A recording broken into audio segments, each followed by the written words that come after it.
দেখছি তখন থেকেই আর কি ভাবছি যে আসবো, আবারও আসবো আর কি। লাস্টবারও আসছিলাম। আতিফ আসলাম লাস্ট টাইমও এসেছিল, তখন আমি আসতে পারি নাই। তো এইবার আমি যখনই শুনছি যে আসবে, আমি মিস করতে চাচ্ছিলাম না, সো সাথে সাথে টিকিট কেটে ফেলছি।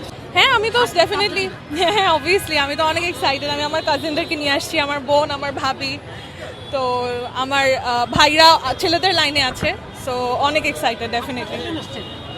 আমরা টোটাল 6 জন। তো যখন শুনলাম যে টিকিটস লাইভ হয়েছে তখনই সাথে সাথে সবাই কেটে ফেলছি, ফ্রন্ট রো টিকিট কাটছি, সো অনেক এক্সাইটেড আমরা।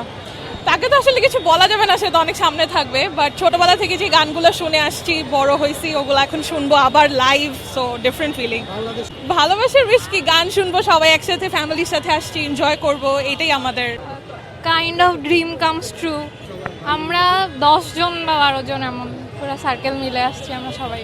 আচ্ছা, যখন হচ্ছে পোস্টটা দেখছি তখন থেকেই আর কি ভাবছি যে আসবো, আবারও আসবো আর কি। লাস্টবারও আসছিলাম।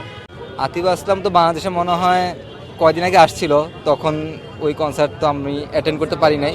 সো এবার চিন্তা করলাম যে এবার মিস করা যাবে না, আবার কতদিন পরে আসে। হ্যাঁ, অনেক এক্সাইটেড, কারণ আমরা তো ছোটোবেলা থেকেই তার গান শুনি। আমরা ছোটোবেলায় সবাই বলিউডের মুভি টুভি দেখছি, ওখানে তো আতিফ আসলাম অনেক গান গাইতো। এছাড়াও জাল ব্যান্ডের সাথে ছিল। সো অনেক ছোটোবেলা থেকেই তো আতিফ আসলামকে চিনি, গান শুনি। সো একটা তো আবেগের জায়গায় কাজ করবেই।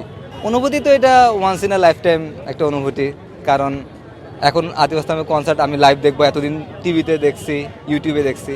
সো এটা অবশ্যই অনেক বড় একটা অনুভূতি। সো এখনও তো বুঝতেছি না, দেখলে তখন বুঝবো যে আসলে তখন কেমন ফিল হয়।